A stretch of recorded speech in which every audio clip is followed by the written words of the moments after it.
બનાસકાંઠાના ઉચોસણ નજીકથી પસાર થતો ભારતમાળા હાઈવે પર દિન પ્રતિદિન અકસ્માતની ઘટનામાં વધારો જોવા મળ્યો છે, જેમાં અગાઉ અકસ્માતની ઘટનાના 4 દિવસ પણ નથી થયા અને ફરી એકવાર અકસ્માત સર્જાયો છે।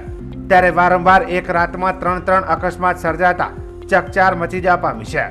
ગાંધીધામ તરફથી આવતી કોલસા ભરેલી ટ્રકનો ડ્રાઈવર ગાડીનું ટાયર ચેક કરવા માટે ઊભી રહેલ તે દરમિયાન પાછળથી આવતી અનાજ ભરેલી આઈસર ગાડી પડી ગાડીને પાછળના ભાગે ટક્કર મારતા અકસ્માત સર્જાયો હતો। ઘટના ઉચોસણ ટોલ પ્લાઝાથી ગાંધીધામ તરફ 3 કિલોમીટરના અંતરે બની હતી। જોકે બીજી ઘટના રાજસ્થાન તરફથી આવતી ટ્રકનું ટાયર ફાટતા બેકાબૂ થઈ ડિવાઈડર તોડી રોડની સાઈડમાં આવી હતી। આ ઘટના મોરવાડા નજીક ભારતમાળા હાઈવે પર બની હતી। અકસ્માતમાં 2 લોકોને ઈજાઓ પહોંચી અને સદનસીબે મોટી જાનહાનિ ટળી। સ્થાનિક લોકોના જણાવ્યા મુજબ ડ્રાઈવરો માટે કોઈ આરામ કરવા માટે ગાડી ઊભી રાખવા માટે કે કોઈ પાર્કિંગ પોઈન્ટ ન હોય, જેને લઈને અકસ્માત સર્જાઈ રહ્યા છે। ઘટના આવી ગાડી ઊભી રહી એટલે વાય ઠોકાઈ ગઈ। તો કે જે કોઈ સાઈડ નથી, રોડ પટ્ટાની અંદર છે।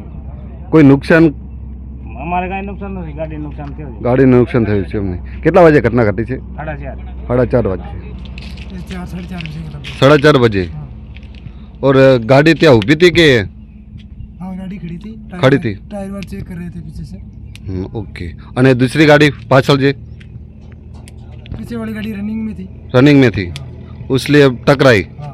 મારા રોડ જે બનાવ્યો એને ડ્રાઈવરો માટે કોઈ સુવિધા જ નથી કરી, કારણ કે ડ્રાઈવરો 50 કિલોમીટરથી ચાલીને આવતા હોય, એમને આરામ કરવા દોવે, 2 કલાક નાહવા દોવે તો ઉજાગરો મટાઈ એને।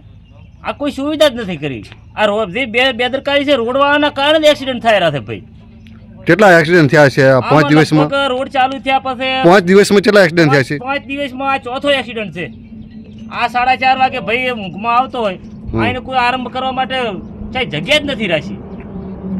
આ ડ્રાઈવરો જે ચાલતા હોય એમને આરામ કરવા દો હોય, કોઈ નાસ્તો કરવા દો હોય, આવો કોઈ સુવિધા કરી જ નથી। આ બધી બેદરકારી રોડવાળાના સ્ટાન્ડર્ડ બનાવવાવાળાની જ છે।